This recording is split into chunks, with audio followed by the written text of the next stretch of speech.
Pessoal, tudo bem com vocês? Espero que tenham passado bem esses dias pós-prova. Nós vamos retomar aqui a continuidade do nosso plano de aula, certo? E da nossa disciplina. Nós finalizamos as aulas na primeira unidade, começando a falar da ação rescisória. Mas a ação rescisória não foi objeto da nossa avaliação da primeira unidade, certo? Mas vamos dar continuidade agora, né? A questão da ação rescisória, nós já falamos da parte inicial, o que seria a ação rescisória, os primeiros pontos para que vocês compreendessem essa ação autônoma de impugnação à decisão judicial. E nós vamos dar continuidade, certo?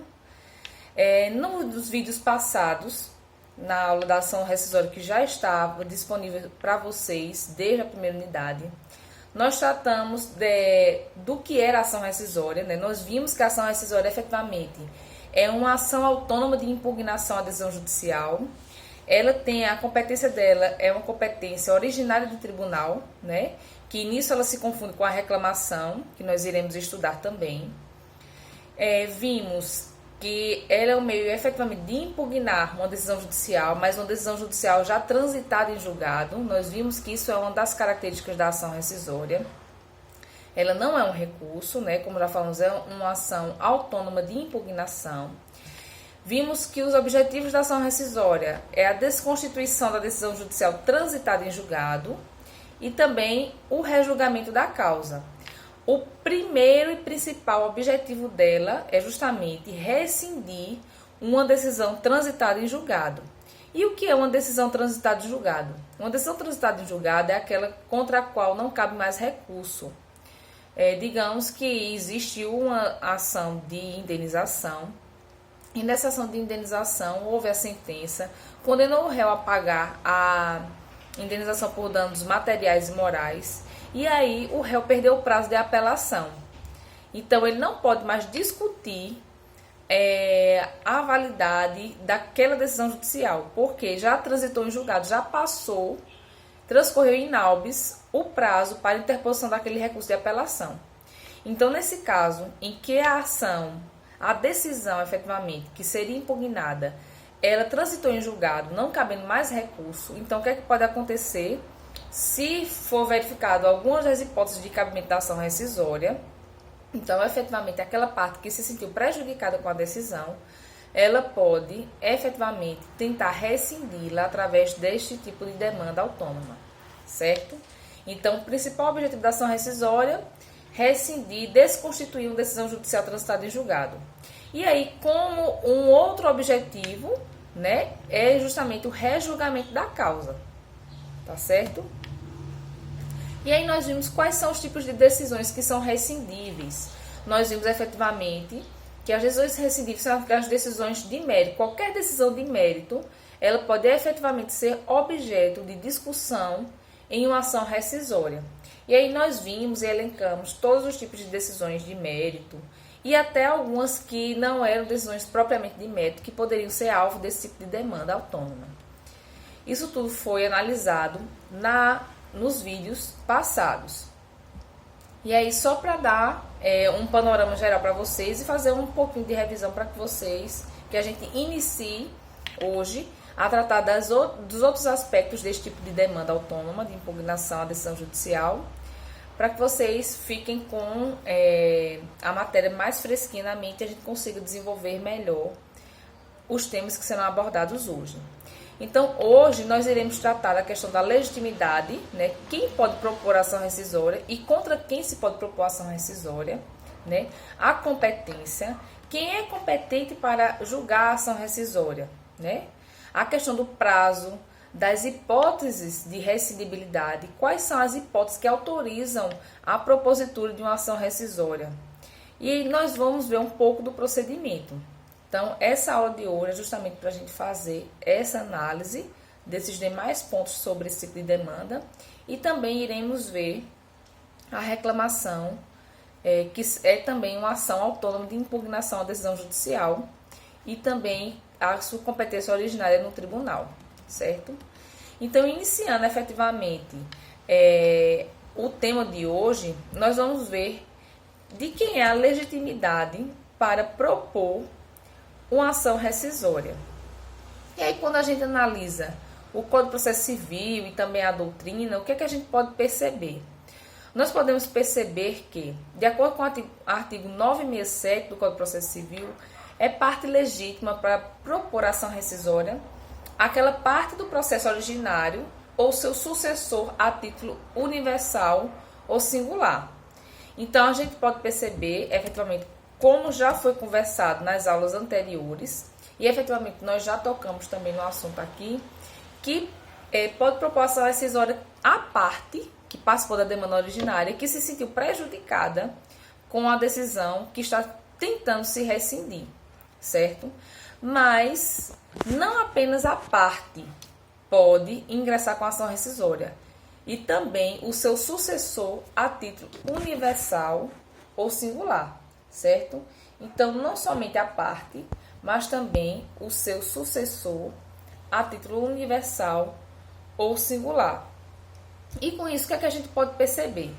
A gente pode perceber que, como é possível que não apenas a parte, mas também o seu sucessor possa ingressar com essa ação rescisória, nós percebemos que as partes de uma ação rescisória não necessariamente serão as mesmas partes que participaram da ação original, certo? Pode ser que, efetivamente, o réu que foi condenado àquela indenização por dano material ou moral, em que a decisão transitou em julgado, ele venha a falecer, né? E aquela obrigação de pagamento de indenização, ela efetivamente seja transferida para seus herdeiros nas forças do seu quinhão hereditário. Isso aí vocês veem em direito civil, a questão de direito de sucessões. Então, se passou algum bem, né, algum bem para os sucessores, esses sucessores terão que, dentro das forças da herança, arcar com todos os débitos que eram do falecido, de cujos. Então, vamos imaginar que esse réu tenha falecido e tenha efetivamente aberto a sucessão para os seus herdeiros. E aí, um dos herdeiros, verificando que houve alguma nulidade ou alguma hipótese que ensejaria rescindibilidade daquela decisão judicial, ele efetivamente ingressa em juízo para discutir aquela decisão que condenou o de cujos a um pagamento de indenização, para que efetivamente aquela decisão seja modificada, reformada, anulada, certo? Então, verificamos aí que, não obstante ser um sucessor, não é a mesma parte que efetivamente esteja no processo originário, certo? Essa é a primeira observação que eu gostaria de chamar a atenção de vocês.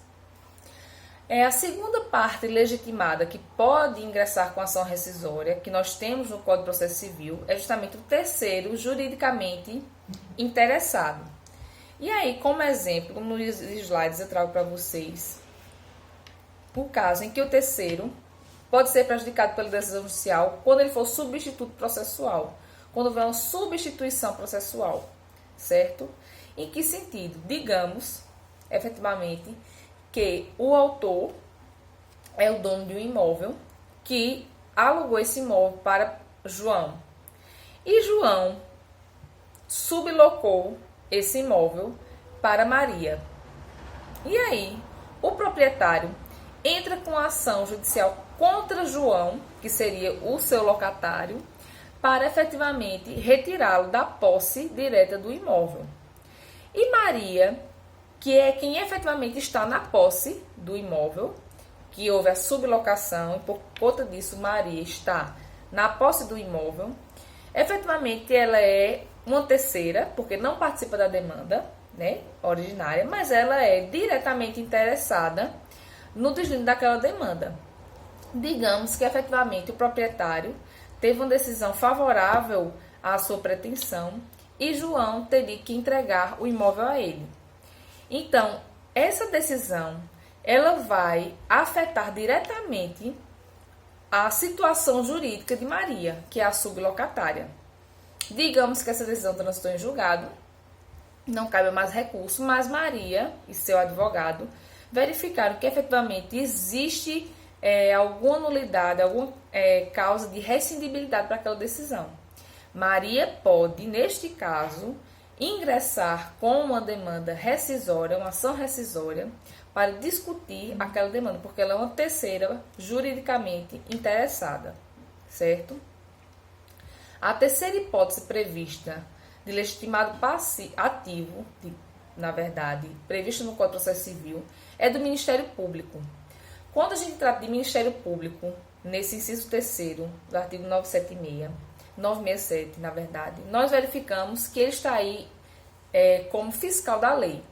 Porque se o Ministério Público for parte, ele já está inserido no inciso 1º, certo? Que fala que tem legitimidade ativa para propor ação rescisória à parte do processo originário. Então, quando se fala em Ministério Público, nós estamos falando de Ministério Público aí como fiscal da lei. Só que não é qualquer caso que o Ministério Público pode efetivamente propor uma ação rescisória. E o Código prevê quais são os casos em que se autoriza o Ministério Público a efetivamente ingressar com essa ação rescisória. O primeiro caso é se o Ministério Público não for ouvido no processo em que era obrigatória a sua oitiva. Né? Nós sabemos que existem casos previstos pelo próprio Código de Processo Civil, em que o Ministério Público ele tem que efetivamente ser ouvido na demanda. São aquelas demandas que versam sobre direitos indisponíveis, né? Quando versa sobre direito público, orçamento público, demandas que versam sobre interesses de incapazes.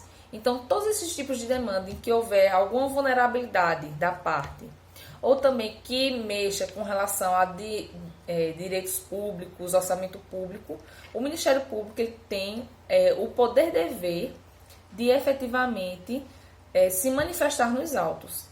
Mas pode acontecer de um caso que o Ministério Público não foi ouvido no processo. E aí isso gera uma nulidade, né? Nesse caso, esse é um dos casos em que o Ministério Público pode efetivamente ingressar com ação rescisória para discutir uma decisão judicial transitada em julgado.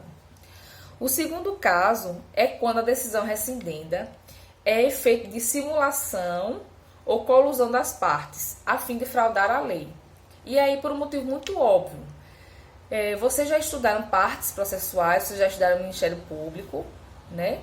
Então, vocês já sabem que a função maior do Ministério Público é justamente fiscalizar a boa aplicação da lei, né? O Ministério Público, a função maior dele é justamente ser fiscal da lei, é efetivamente buscar por justiça. Muitos defendem e acreditam que o Ministério Público tem como objetivo principal a persecução penal, porque é o momento em que o Ministério Público mais é visto, a sua atividade é mais latente. Mas aí, essa persecução penal realizada pelo Ministério Público é justamente decorrente dessa sua função maior, que é justamente fiscalizar a aplicação da lei e garantir que ela seja aplicada com justiça, né? Então, se uma pessoa comete um crime, ela efetivamente tem que se submeter às penas da lei. E o Ministério Público nada mais está fazendo do que ser efetivamente um fiscal da lei, um bom aplicador, que preze pela boa aplicação da lei, porque na verdade quem aplica a lei, né, ao caso concreto, seria o juiz através de sua decisão. Então, considerando e entendendo essa função do Ministério Público, conseguimos entender o porquê de existir esse inciso que diz que o Ministério Público pode ingressar com ação rescisória nos casos em que a decisão rescindida é o efeito de uma colusão ou simulação entre as partes para burlar ou fraudar a lei. Então, verificar a simulação ou a colusão, né, a união entre as partes para ter uma decisão judicial que fraude de alguma forma a lei, questão de seguro, né? A gente vê muito isso de acordo entre as partes para conseguir burlar alguma determinação legal. Se realmente verificar que isso aconteceu, o Ministério Público pode efetivamente entrar com essa ação rescisória, certo?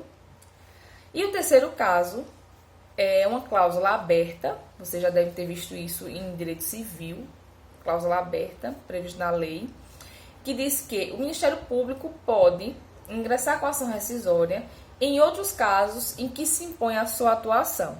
Então, o que é que nós podemos perceber com essa cláusula aberta? Podemos perceber que, não obstante existirem as primeiras duas hipótese que era obrigatória a intervenção do Ministério Público, que ele não foi ouvido, hipótese em que a decisão recidenda ela seja produto de uma colusão ou simulação entre as partes para fraudar a lei, nós temos uma cláusula em que prevê que o Ministério Público pode atuar ingressando com ação rescisória em todos os casos em que se impõe a sua atuação. Então, em qualquer outro caso que justifique o Ministério Público estar discutindo decisão judicial como fiscal da lei, ele efetivamente pode se enquadrar como legitimado ativo para esse tipo de demanda. E aí, o quarto caso de legitimidade ativa previsto pelo Código de Processo Civil é aquela pessoa que foi ouvido no processo, que não foi ouvido no processo, quando lhe era obrigatória a sua intervenção, certo? E aí, eu utilizo como exemplo a questão da necessidade de se ouvir a Comissão de Valores Imobiliários,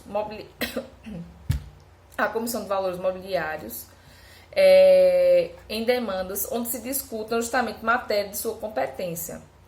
Porque vocês vão verificar que existem demandas, eu botei até a legislação respectiva aí, a Lei 12.529 de 2001, em que se efetivamente requer que essa comissão, ela efetivamente dê pareceres, né, preste o seu depoimento para que se possa efetivamente chegar a um denominador comum e uma decisão mais justa. Porque vocês estudarem processo civil 2, né, como eu estou estudando com o pessoal do 5º período agora, que é imensamente importante. A produção de prova no processo é um dos momentos mais importantes do processo, porque é naquele momento em que as partes, elas efetivamente, elas conseguem demonstrar para o juízo que a sua pretensão, que os fatos que ele está alegando, eles são verídicos e efetivamente suportam a sua pretensão, né?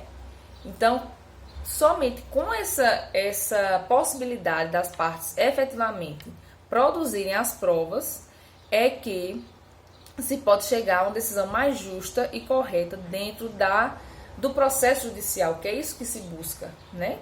Então, existem casos em que a Comissão de Valores Mobiliários ela deve ser efetivamente ouvida e deve dar seu parecer para que se chegue efetivamente a esse tipo de decisão mais justa possível. E aí, o artigo que trata disso é o artigo 118 da Lei 12.529 de 2011, certo?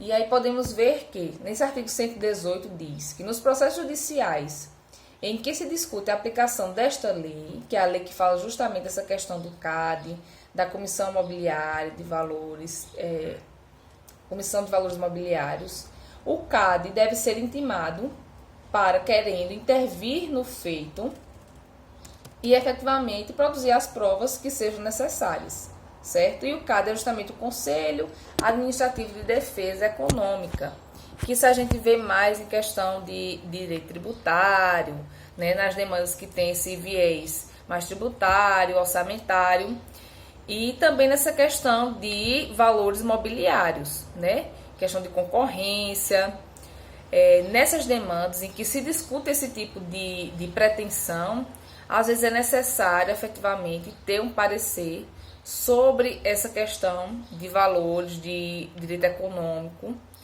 em que esse CAD, que é o Conselho Administrativo de Defesa Econômica, ele efetivamente deve atuar para um melhor esclarecimento do que está sendo discutido naquela demanda.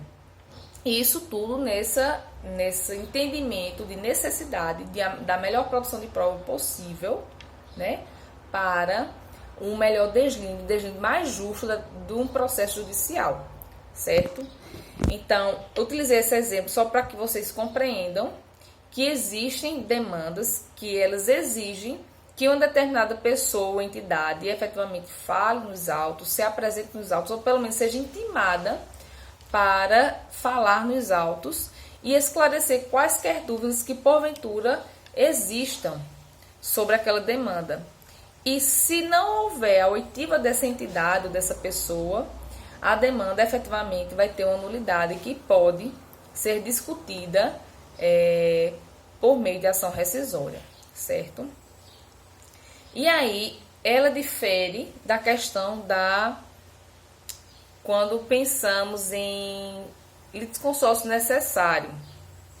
Digamos em que efetivamente é uma demanda imobiliária, certo? Estou discutindo propriedade, posse propriedade, é uma demanda imobiliária, e aí eu entro com a demanda contra o réu, mas o réu é casado. E aí eu não incluo no polo passivo a esposa dele. E aí esse réu é citado, toda a demanda judicial transcorre, ocorre todas as fases e efetivamente transita em julgado aquela decisão. E aí chega a decisão judicial contrária ao réu, dizendo que ele efetivamente tem que deixar a posse daquele imóvel. Só que a esposa dele nunca foi citada, nunca participou do processo, e que a gente verifica aí que existe efetivamente uma nulidade insanável.